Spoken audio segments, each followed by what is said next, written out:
Bonsoir à tous, vous êtes sur FM Télévision dans le cadre de votre émission FM Sport. En tout cas, nos portes sont ouvertes pour 45 minutes plus les temps additionnels de votre émission. On va commencer d'abord avec le sommaire, évidemment, de cette émission. Comme vous le savez, la Confédération africaine de football a décidé de surseoir les processus électoraux à la FECOFA, des élections qui devaient voir le jour le 11 novembre prochain.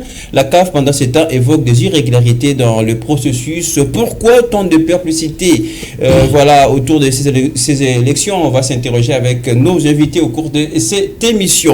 Mais on va placer évidemment un mot dans le championnat national, les objectifs domestiques, pour parler de l'SV Club de Kinshasa.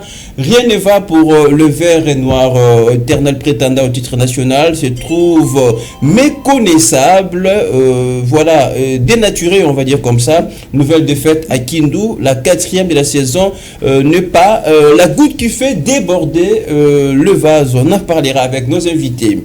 Et puis pendant ce temps, la saison 2023 a finalement accouché son meilleur joueur de l'année.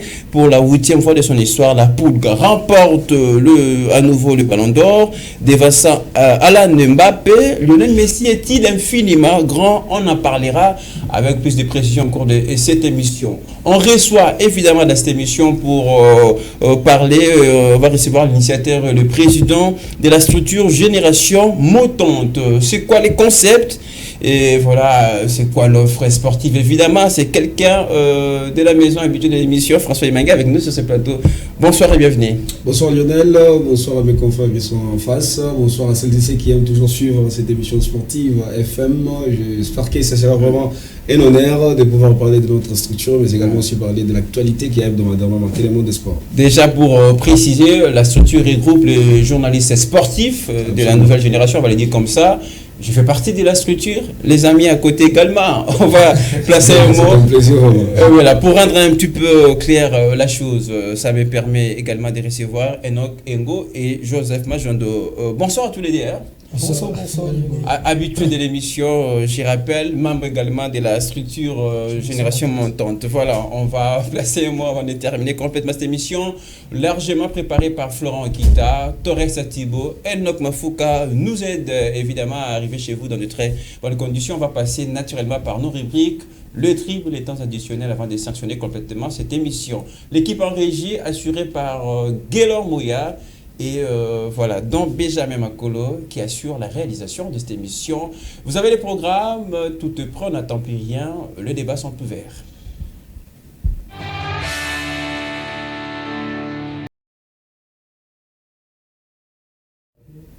Combien de temps ça va durer? On n'en sait rien. Bref, la Confédération africaine de football suspend comme ça jusqu'à nouvel ordre le processus électoral en tête de la Fédération congolaise de football, l'association, dans une correspondance adressée au comité de normalisation. Selon la CAF, des irrégularités ont été évidemment constatées lors de l'élection de la commission électorale au mois de juillet dernier. Alors, puisqu'on a quelqu'un qui suit de près, qui va aussi nous aider à comprendre la situation, voilà, le contexte. Évidemment, François Emmanuel va commencer avec vous. Qu'est-ce qui s'est passé réellement?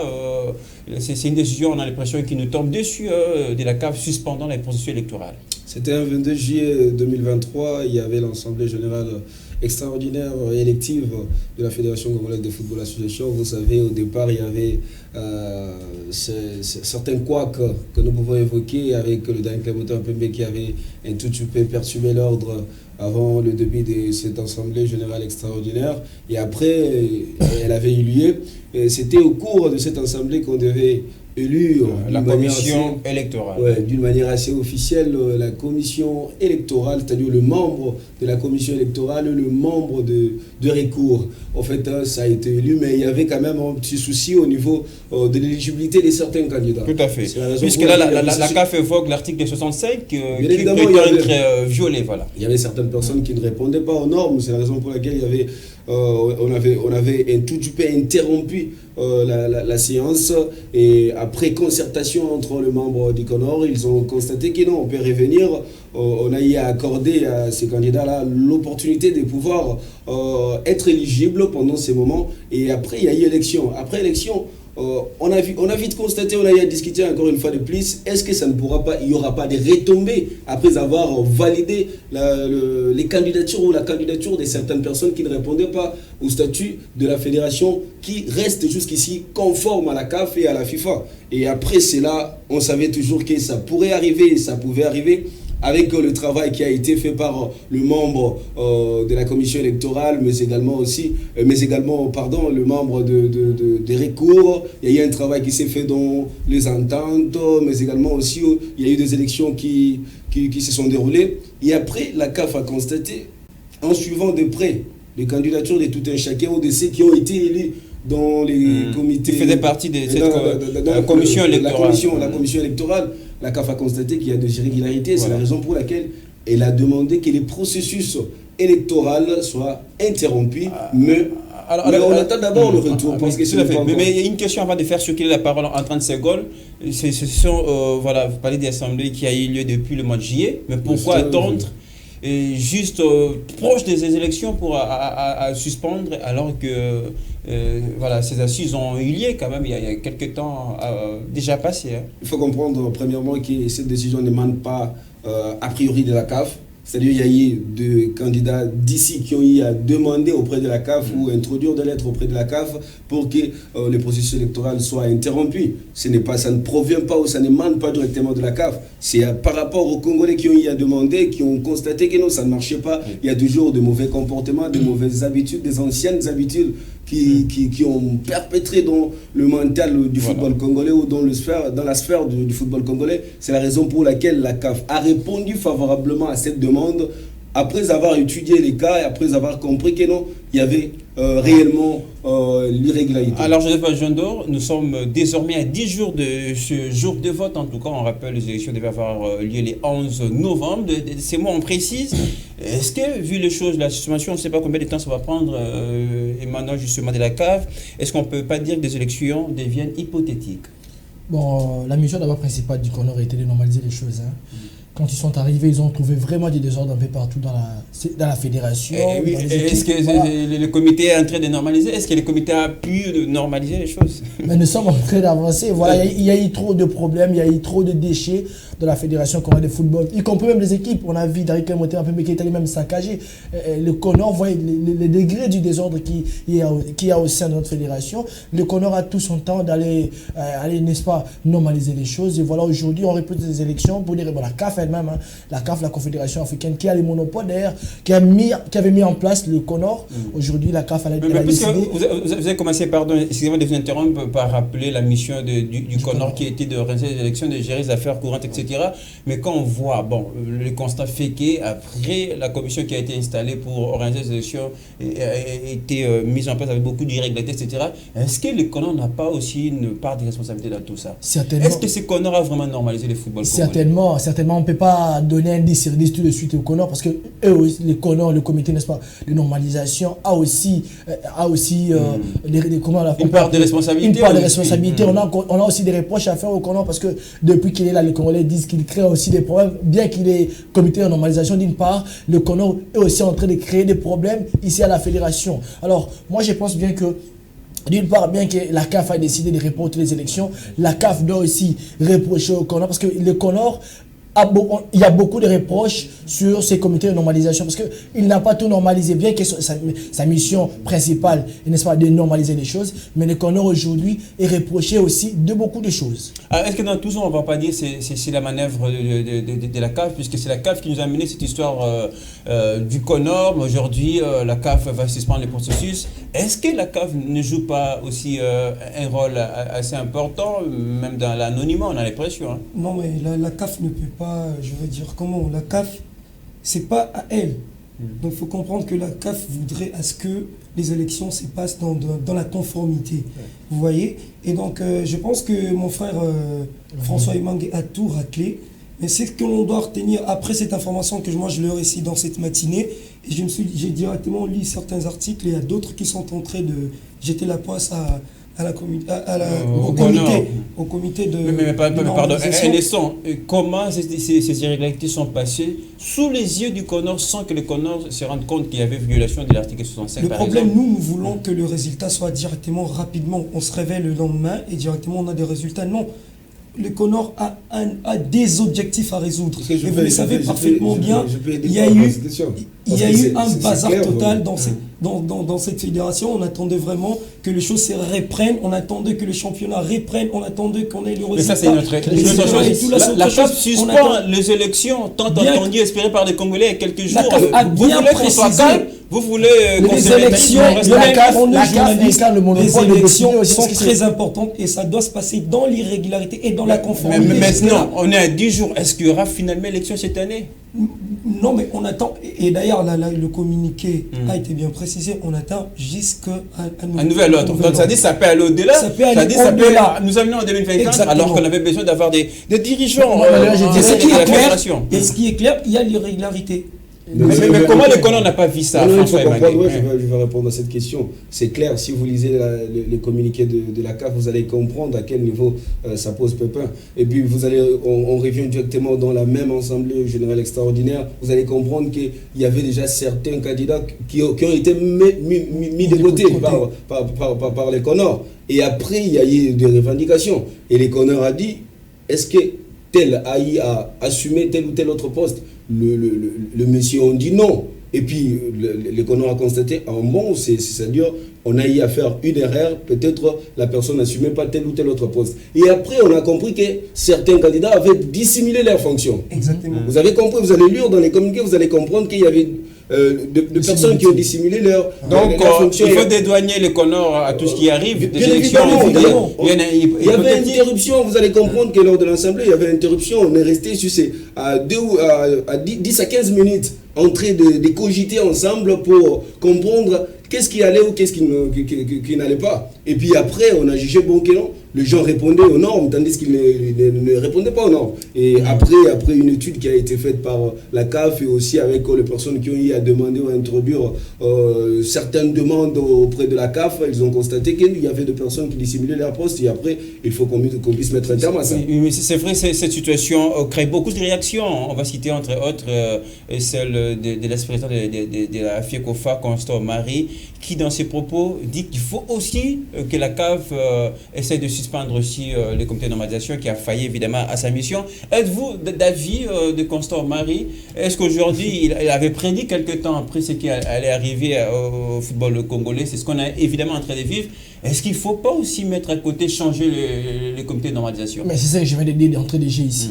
Le CONOR aussi on doit aussi beaucoup reprocher il y a beaucoup à reprocher au CONOR. Parce que le CONOR, bien qu'il est arrivé à normaliser, il est venu pour normaliser les choses, lui aussi a profité, entré dans ses bourbies. Il est entré dans le bourbier pour créer encore des désordres. Alors le CONOR doit se faire reprocher par des choses qu'il a faites. Voilà. Alors le président, l'ancien président de la FICOFA, Constant Marie, a bien évidemment Est-ce qu'il n'a pas raison aujourd'hui? Certainement, il a raison aujourd'hui que le CONOR, on doit aussi les changer. Pas on paie, mais on doit les changer. La CAF, bien qu'il incarne le monopole de décider sur le football, parce que lui incarne le football sur le plan continental, qu'il décide aussi aujourd'hui qu'on suspende les gens qui dirigent le CONOR aujourd'hui, parce qu'eux aussi ont une grande part de responsabilité dans ces désordres aujourd'hui. Alors, puisqu'on parle des désordres, on parle un petit peu de la gestion de manière ramassée du comité de normalisation.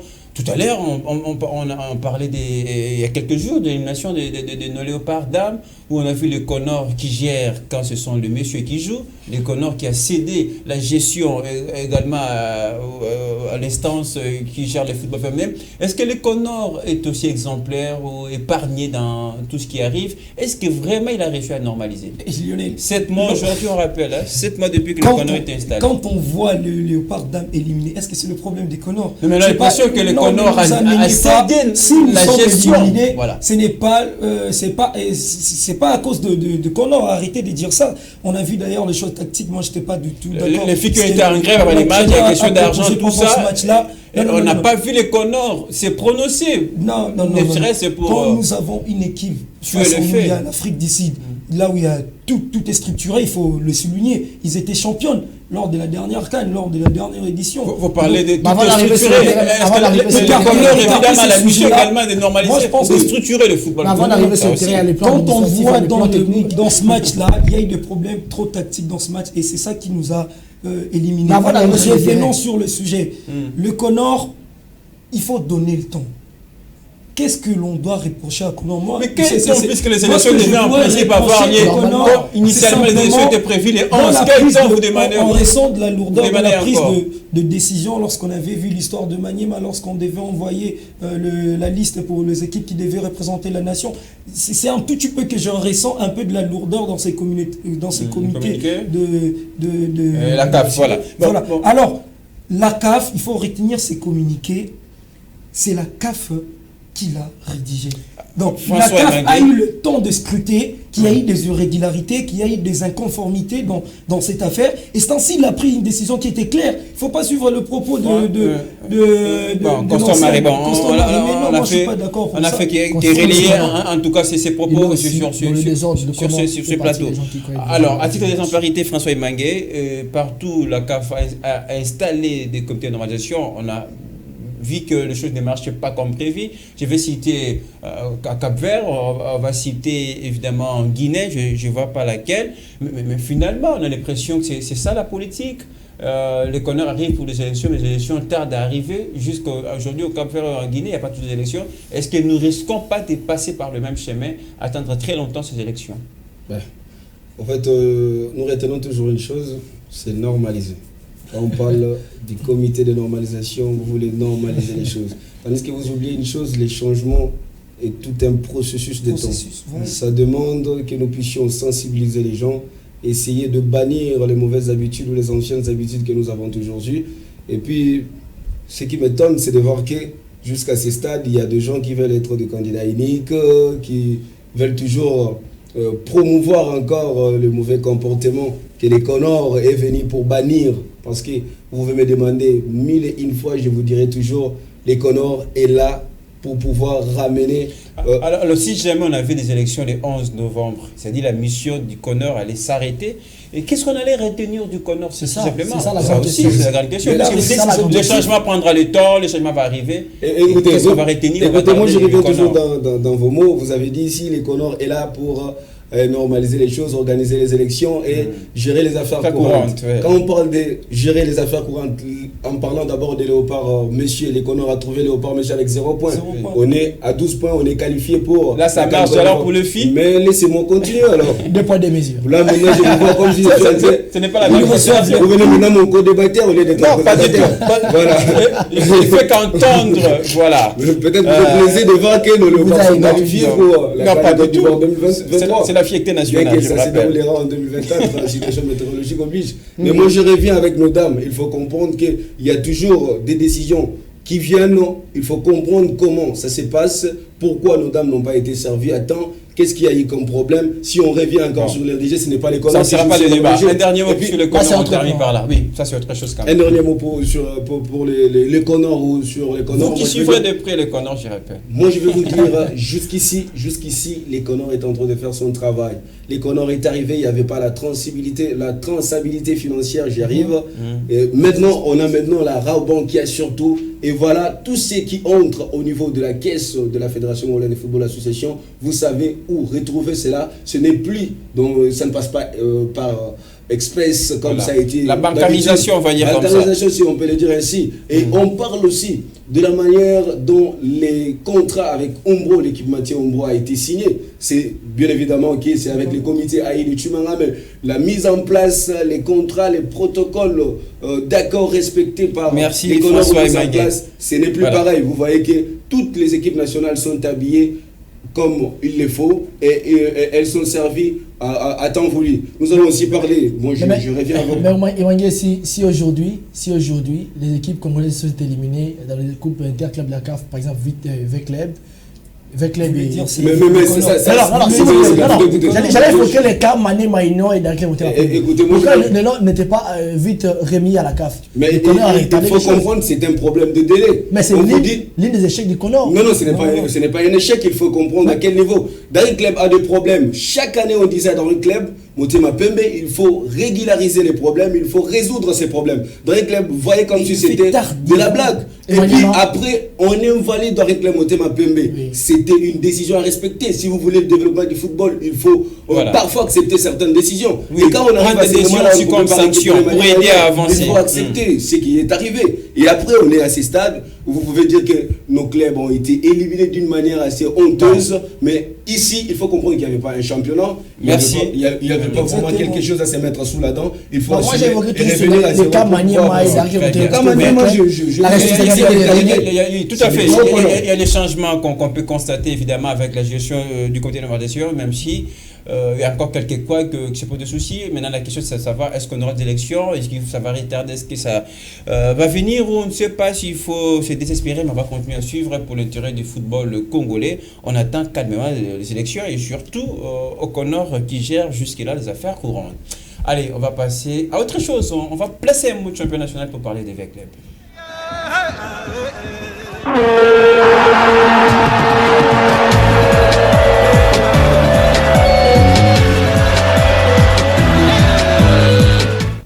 Éliminé des interclubs de la CAF alors qu'il ne faisait que son entrée en compétition, l'SV Club multiplie de nuits noires, de défaite en défaite, de calvaire en calvaire, nouvelle défaite en championnat national contre l'Étoile de Kivu. Est-ce que celle-ci n'est pas la goutte, évidemment, qui fait déborder le vase? La question est à vous, Enoch et Ngo. On a l'impression qu'elle avait déjà enregistré, mais ça fait une défaite de trop. Hein. Ça ne sera pas celle qui va déborder le vase. Exactement. Vous savez, Lionel, ce qui me fait tellement mal, c'est que chaque année, à l'AS Vita Club, ils sont dans la reconstruction. Ils parlent que de restructurer l'équipe. Alors, l'AS Vita Club, lorsqu'on voit ces résultats, on a ces sentiments-là, ça craint, honnêtement. Mais au-delà de tout ça, lorsque je regarde la base de cet échec, l'AS Vita Club est en train de passer vraiment dans un revers qui est total, qui est notoire, connu de tout le monde. Mais il y a certains qui sont en train de jeter la poisse au président, à la présidente. La présidente, voilà. On a l'impression que les supporters veulent la tête de Bestine Casadier. Vous savez, le supporter de l'AS Vita Club, ce sont des supporters très difficiles à gérer. Et ils sont des supporters à problème. Moi, j'ai été dans des réunions où ça se passe à 16e rue, là-bas à Limité. J'en ai participé, je crois, cette année, une ou deux. Qu'est-ce que vous reprochez aux supporters? J'ai l'impression que les supporters des grands clubs sont comme ça. Ils n'aiment pas perdre, ils veulent gagner tous les jours. Ils sont très imposants, mais au-delà de ça, je vais d'abord expliquer dans les choix d'ailleurs tactiques, quand je parle de la restructuration, l'AS Vita Club ne parvient plus pendant ces 3 dernières années de garder le joueur phare. Vous comprenez? Donc, si vous trouvez un d'AS Vita Club de la saison dernière, est-ce que c'est la seule cause de, excusez-moi peut-être pour l'expression, de tous les manières qui arrivent avec club actuellement? Pardon? Est-ce que le fait pour Veclub de renouveler son effectif, est-ce que pour vous c'est considérablement la seule cause qui explique le manière qui arrive avec Exactement, actuellement? parce que quand vous n'avez plus la même équipe, vous n'arrivez pas à consolider cette équipe-là, vous perdez directement la communication de l'osmose dans cette équipe. Et surtout, quand on voit l'AS Vita Club s'exprime au terrain, on a l'impression c'est comme si ce sont des joueurs, voilà. Me va rappeler, pour la plupart des joueurs qui sont partis étaient en fin de contrat. Ça aussi, c'est il faut revoir l'administration, il faut revoir la direction technique.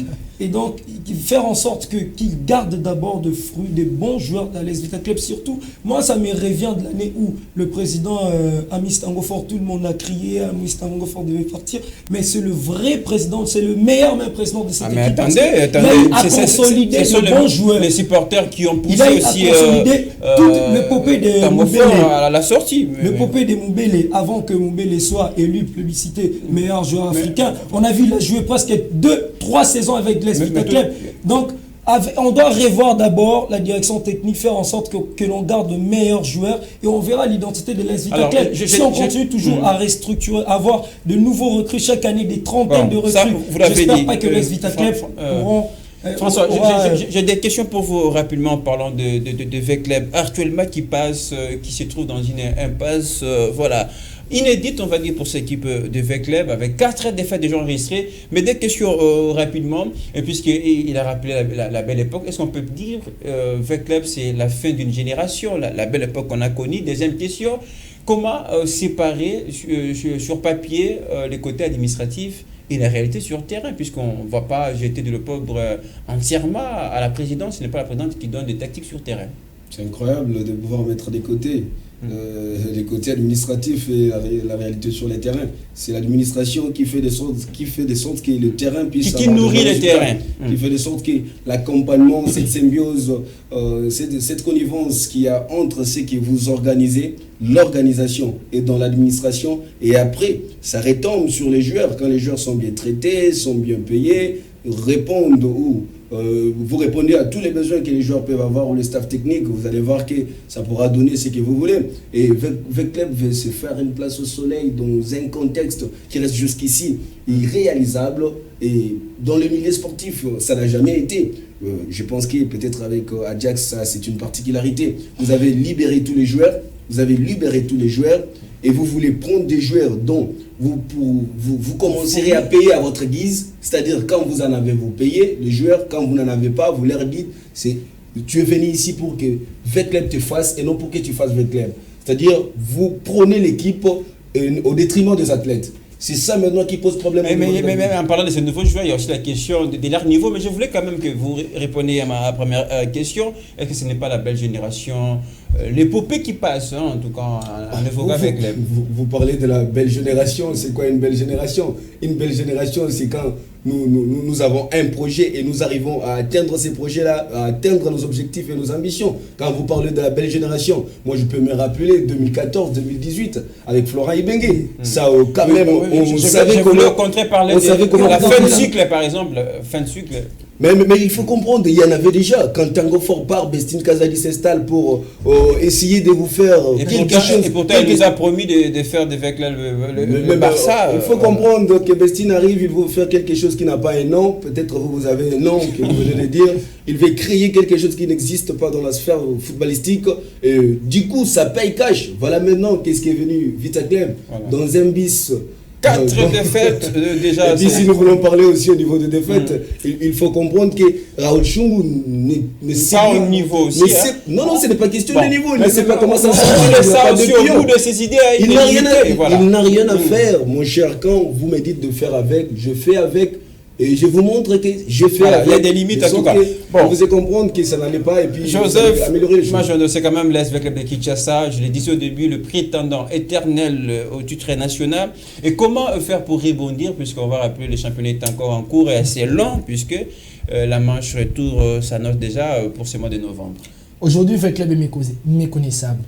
Aujourd'hui, c'est le fruit, il récolte tout simplement ce qu'il a sémé. Qu'est-ce qu'il a sémé? Il fait les chasser tous les joueurs. Oui, ça, les amis l'ont dit, on ne va plus revenir sur ça. Mais est-ce qu'il y a un moyen de rebondir avec le Cyrilancer, de se ressaisir et voilà. Vous avez évoqué une chose ici. Il y a la part administrative et une part sur le terrain.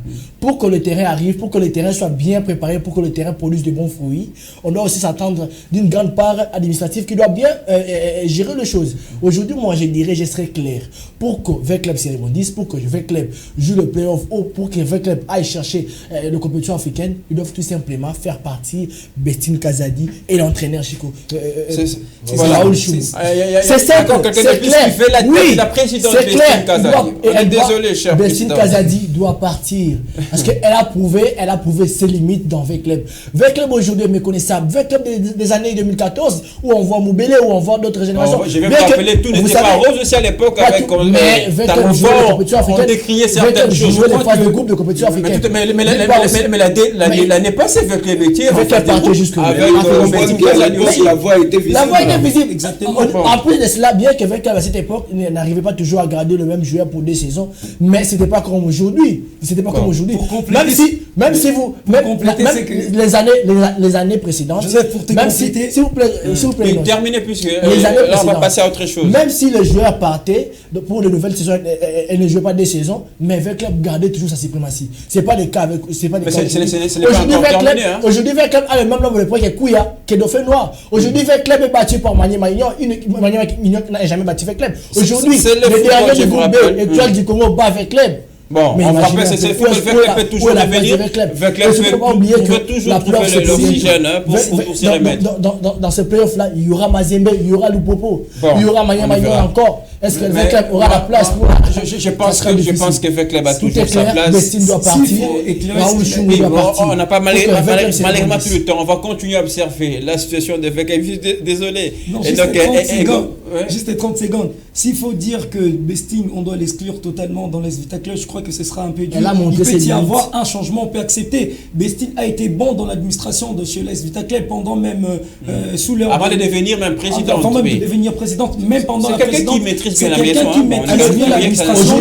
On a vu comment, lorsqu'ils ont glané le point avec Mazembe, ça s'est passé de manière administrative. Elle est bonne en ça. Je crois que l'AS Vita Club doit revoir d'abord le côté technique, de la direction technique. C'est d'abord placer les joueurs.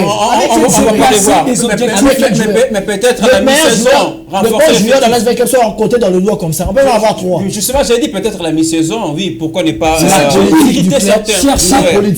l'administration, mettre Bestine dans l'administration, dans la direction technique, et chercher un autre président qui peut avoir de l'argent pour recruter des bons joueurs. Merci.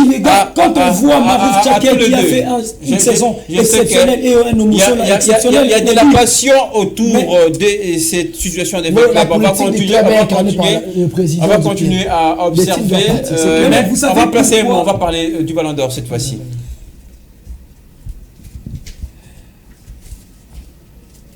David, dis-nous qui est le Ballon d'Or 2023. Le Ballon d'Or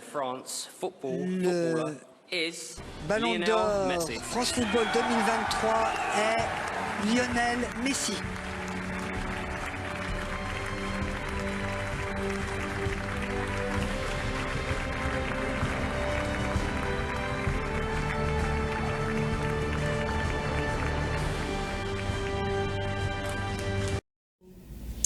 Voilà, on va parler cette fois-ci du Ballon d'Or. Lionel Messi remporte son 8e de son histoire, le nouveau recordman pour le numéro 10 argentin qui devance, je l'ai dit au début de cette émission, le Norvégien Erling Haaland, 2e, le capitaine de l'équipe de France Kylian Mbappé, 3e du classement. Un nouveau sur ce qui retrace évidemment tout le parcours de Lionel Messi qui a reconnu qu'il n'avait jamais envisagé une telle carrière. On va l'écouter en ces termes. Comme je l'ai dit à maintes reprises, jamais je n'aurais imaginé faire la carrière que j'ai faite. Jamais je n'aurais imaginé réussir tous les objectifs que j'avais. Alors bien entendu c'est très difficile et comme le disait Aitana, j'ai la chance de jouer dans le meilleur club avec la meilleure équipe de l'histoire qui gagne de nombreux titres et qui nous permet d'atteindre nos rêves. Lionel Messi, vainqueur du Ballon d'Or 2023, le 8e de sa carrière. Est-ce qu'on va dire, Joseph Majondo, pour commencer, Lionel Messi est-il infiniment grand? Lionel Messi aussi superlatif. Il est infiniment grand. Il y a une chose qui dérange, il y a des gens qui contestent ces Ballons d'Or. Vous savez, si on retournait dans l'histoire, moi j'aimerais bien plus parler de l'histoire du Ballon d'Or. Vous savez, il y a plusieurs années précédentes où le meilleur joueur qui remportait les Ballons d'Or émanait de la compétition de la Coupe du Monde. Il y a entre autres l'année 2006 où Cannavaro avait joué la Coupe du Monde, remporté la Coupe du Monde et par la suite il avait les Ballons d'Or. Je vais vous contredire en 2010 puisque c'était l'Espagne qui a remporté la Coupe du Monde. Mais les Ballons d'Or n'étaient pas espagnols. Hein. Oui, j'ai dit la plupart d'années. Laissez-moi finir aussi. Laissez-moi finir. J'ai dit en 2006, il y a aussi en 2002 où Ronaldo du Brésil qui avait remporté les Ballons d'Or après avoir remporté la Coupe du Monde. C'est ça, on voit là où vous voulez venir. Mais finalement, moi je voulais quand même qu'on reste sur ma question un instant. Est-ce que Lionel Messi est finalement grand? C'est le 8e Ballon d'Or, c'est le recordman. On a l'impression que personne va l'égaler. On a toute Lionel Messi est incontestablement grand, indéniable, on doit l'accepter aujourd'hui qu'il est un grand du football mondial. Parce qu'en voyant son palmarès, en voyant sa JBCR, Lionel Messi mérite d'être appelé grand parce qu'il a tout remporté dans sa carrière footballistique. Il a tout dans son sac, il a tout. Je ne vois pas comment on peut contester sa grandeur sur le plan footballistique. Voilà, François Mbengue, on parle de Lionel Messi, vainqueur du Ballon d'Or 2023, je rappelle vainqueur de la Coupe du Monde, vainqueur également de la Super Coupe qui oppose l'Argentine à l'Italie. Voilà, est-ce qu'on peut dire que c'est un Ballon d'Or mérité? Écoutez, les Ballons d'Or, il y a un petit souci au niveau de l'évaluation. Une fois que c'est déjà donné la responsabilité aux journalistes de pouvoir voter, souvent c'est par complaisance. Mais il n'y a pas que des journalistes qui votent, je vous rappelle. Écoutez, la plupart, la majorité des équipes aussi. La majorité, il faut comprendre, la majorité sont les journalistes qui dominent. Allez-y vérifier, vous allez voir.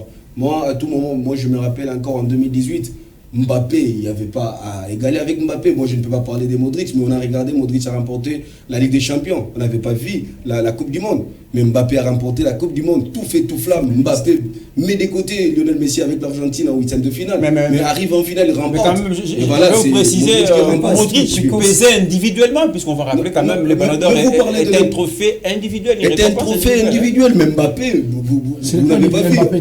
Mbappé était fort en 2018. Si vous n'avez pas regardé la Coupe du Monde, mais ce n'est pas lui, il n'était pas le leader de l'équipe de France. Il y a un problème. Il n'était pas le leader de l'équipe de France. Il y a un problème sur le critère de choix des Ballons d'Or. C'est François qui a la parole. Moi, je reviens encore, vous me parlez de 2010. Regardez 2010, Lionel Messi remporte le Ballon d'Or et vous allez voir Iniesta, à quel niveau. Mais il n'était pas le leader de l'équipe, ça aussi, c'est la question. Non, regardez d'abord les systèmes de jeu, il a remporté, vous parlez de Coupe du Monde, de la Coupe du Monde plutôt. Vous parlez de la Coupe du Monde. Quand vous remportez la Coupe du Monde, vous avez aussi cette chance, où vous avez plus de chances de pouvoir remporter le Ballon d'Or. Mais tout à fait, avoir un leader qui est en avant. Iniesta n'était pas.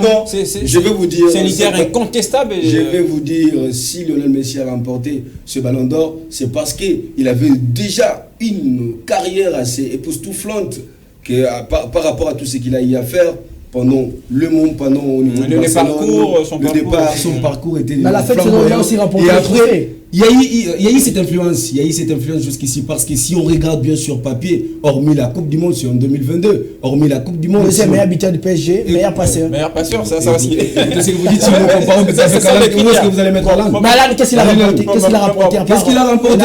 Il n'a pas remporté. Il a remporté cette saison. Certainement, mais. Qu'est-ce qu'il a remporté cette saison? Non, non. Il a remporté cette saison, mon cher. J'ai rectifié. Rapidement. Rapidement. C'est probablement son dernier Ballon d'Or, lui-même l'a dit. Mais est-ce que ce 8e Ballon d'Or ne fait pas de lui le meilleur joueur de tous les temps? D'ailleurs, je vous remercie de m'avoir accordé la parole. Oui, mais vous avez pas beaucoup de temps puisqu'on va terminer l'émission. Exactement. Une minute. Je pense que toutes les argumentations que l'on va sortir dans cette histoire des Ballons d'Or, ce sera contestable. Ce que François a dit et mon confrère à côté a dit, c'est pareil. Alors, on doit retenir que le sacre de Lionel Messi, il faut revoir, Messi a fait quelque chose d'inouï. Vu son âge, 36 ans, remporté, entouré de joueurs où il n'y avait pas tellement un grand Mbappé, où il n'y avait pas de talent pléthorique exacerbé dans cette équipe-là, mais on voyait une équipe soudée dans le collectif parce qu'il y avait un Messi, un joueur exceptionnel, extraordinaire, âgé de 36 ans, messieurs, s'il vous plaît. On a vu Lionel Messi, comment est-ce qu'il a saisi cette équipe-là, du début jusqu'à la fin, la tête haute. Et je crois qu'on doit retenir ces mondiaux-là à cet âge-là. Alors, c'est quelque chose 30 secondes. Je veux qu'on reste. Si la RSC peut nous aider, on peut rester sur cette photo rapidement avant de terminer. Si la RSC peut nous aider à rester sur Mbappé, voilà. Et Alan, en tout cas, qu'on a vu ensemble. Voilà, la photo est là. Qu'est-ce que ça vous dit pour cette génération qui va certainement discuter les prochains ballons? Ils auront maintenant le temps parce que Lionel Messi, c'est fini l'ère Messi, c'est fini l'ère Cristiano. Les années prochaines, on n'en parlera plus. Et ce sera maintenant le tour de Mbappé et Haaland. Si on donnait Haaland de Ballon d'Or le lundi, je crois que ça aurait été précoce. Donc ils doivent attendre, ils doivent comprendre que il y a eu un monsieur âgé de 36 ans qui a été élu pendant un mondial où il y avait des grandes équipes, où il y avait des talents pléthoriques exacerbés. Si on comptait sur tout raflé, on va s'arrêter là. Il faut comprendre ça. Tout à fait. Bon, malheureusement, on n'aura pas tout le temps. Rapidement, on aura très vite une page spéciale puisqu'on va parler d'une Fritty rapidement dans peu de temps.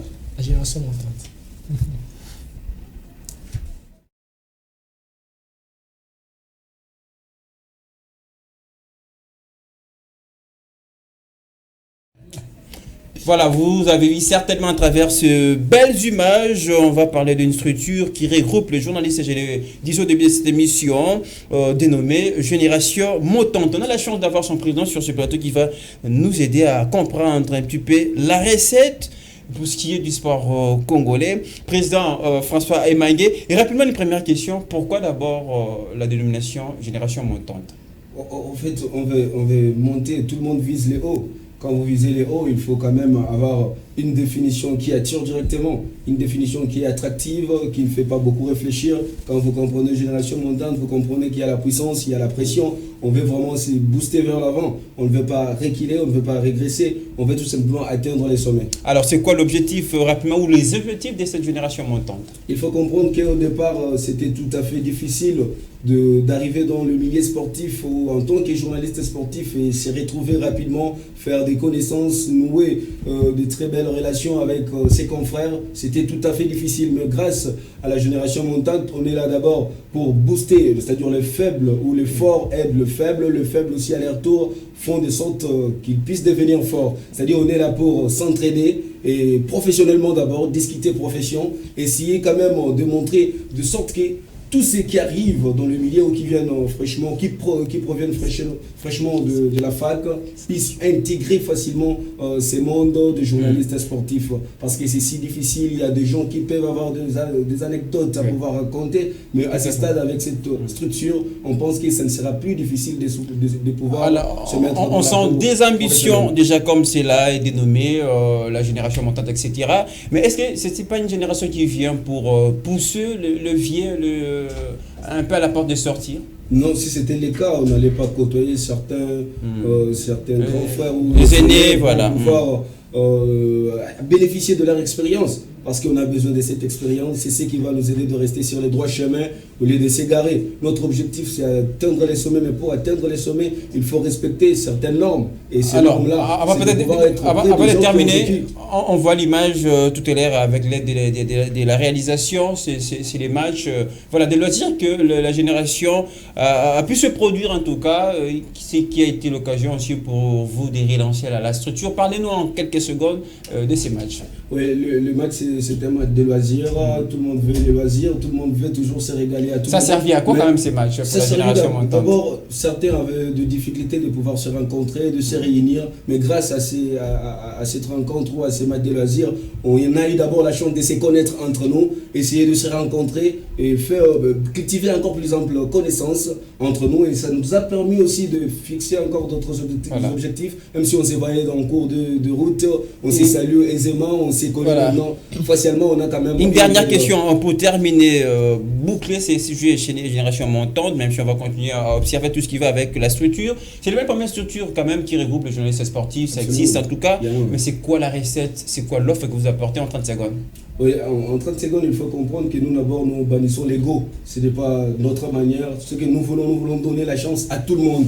Parce que ce n'est pas si facile de pouvoir traverser là où vous n'avez pas la force de pouvoir traverser. Quand vous êtes dans un moment de faiblesse, les autres sont là pour vous soutenir. L'union fait la force. On signe en tant que jeune, en tant que débutants. Parce que la plupart des gens qui vont bénéficier de cette structure, ce sont les débutants. Ceux qui viennent, qui proviennent fraîchement de la fac, ils vont nous trouver déjà dans ces milieux. Et ça sera une manière pour nous l'intégration facile. De les aider à intégrer facilement dans les milieux du journaliste sportif. Merci François Emangué, je rappelle que vous êtes l'initiateur et président de la structure Génération Montante. Bon va à la génération, on rappelle qu'il regroupe les journalistes sportifs. Il y a les deux autres membres. Faut des temps. Ils n'auront pas de la parole. Merci beaucoup. Allez, on termine naturellement avec nos rubriques. On commence très vite avec les triples.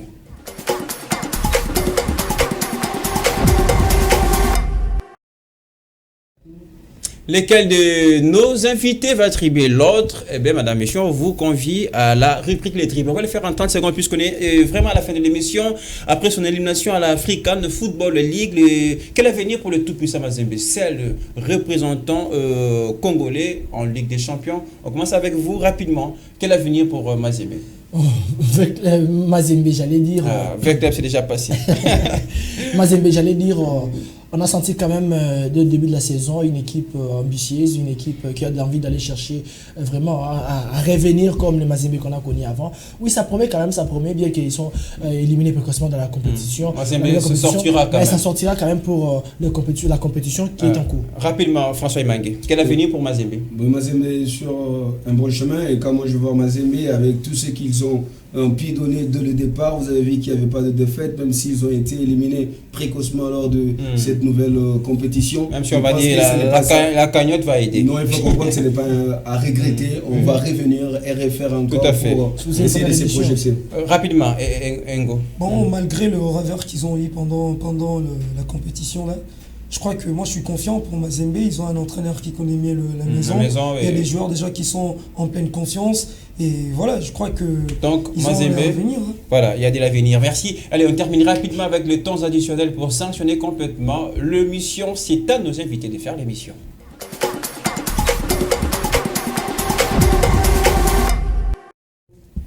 Allez, les temps additionnels pour sanctionner complètement l'émission. C'est à vous de faire l'émission en 30 secondes. Majondo Joseph, vous avez la parole. Autre sujet d'actualité. Ouais, moi, je parlerai de la CAF Award 2023 qui va se dérouler le 11 décembre à Marrakech. Il y a 3 Congolais, je parle de Congolais, il y a 3 Congolais qui sont nominés dans la liste. Dans la catégorie meilleur joueur africain, il y a Chancel Mbemba et Fiston Maël Kalala. Dans la catégorie meilleur joueur interclub de la CAF, il y a un autre joueur actuellement qui joue à Valenciennes, Glody Lilepo Maccabi. Voilà, qui venait de marquer son deuxième but. C'est quand même un très bon début avec lui, avec sa sélection. Allez, on va terminer avec François Imangué. Vos temps additionnels. Enoch, habitué de l'exercice. Ouais, moi je vais parler surtout, j'en ai pas tellement des infos puisque c'est déjà trop parlé, c'est déjà connu, mais je suis tellement ému, je suis heureux de voir Fiston Maël et mon Erling Haaland, que j'appelle, voilà mon chouchou. Donc de voir déjà, il commence déjà à retrouver ses empreintes de buteur et j'étais très content. Il a planté un doublé récemment. Et des bonnes augures pour la suite. Tout à fait. Surtout, ça va faire du bien à la sélection, hein, là où on le voit également monter en puissance. Allez, François Imangué, c'est à vous de terminer complètement l'émission. Vous faites l'émission, vos temps additionnels, très sujet, allez-y. Je vais terminer avec les éliminatoires de la Coupe du Monde Colombie 2024. Le J20 de la République démocratique du Congo seront face à la formation. Les dames, hein, on rappelle. Les dames, bien évidemment. Là, je vois déjà Feza Kalombo qui se prépare vraiment dans des bonnes conditions. Est-ce qu'il n'y aura pas de problème autour de la prime cette fois-ci? Il n'y aura pas de problème. On va vous parler prime. La prime, c'est au niveau du ministère des Finances. Mais on veut voir l'implication du Connor aussi. Sur le plan physique, tactique, technique, tout ce que les jeux sont en train de travailler au jour les jours, les 11 ans, on espère qu'il y aura qualification. Merci beaucoup, mais nous voulons qu'il y ait l'implication du Connor, mais aussi... Le Connor s'implique à tout moment. Elles sont logées techniquement sur l'organisation. Mais suivre des prêts également. Suivre des prêts, les Connor descend à tout moment. Suivre des prêts, vous parlez finances, alors je comprends. Tout à fait, je vois. Les finances, ce n'est pas les Connor. J'ai touché absolument là où ça fait très mal. Malversation, elle a eu pendant l'heure de Marie. Et comment aujourd'hui, il y a la transparence, messieurs. Allez, on va s'arrêter là. On rappelle également demain, il y aura conférence de presse avec les sélectionneurs nationaux. Il n'y en aura pas, ça a été annulé. Ça sera fait par vous allez voir la liste qui sera communiquée sur les canaux officiels de la Fédération congolaise de football. Voilà, là, ce sera également dans le cadre de la prochaine Coupe du Monde. Voilà, pour la RDC. Merci, chers messieurs, d'être passés, d'avoir complété les castings. L'émission est terminée, largement réalisée par Don Benjamin. BFM Sport revient le week-end. On va continuer à observer l'actualité sportive.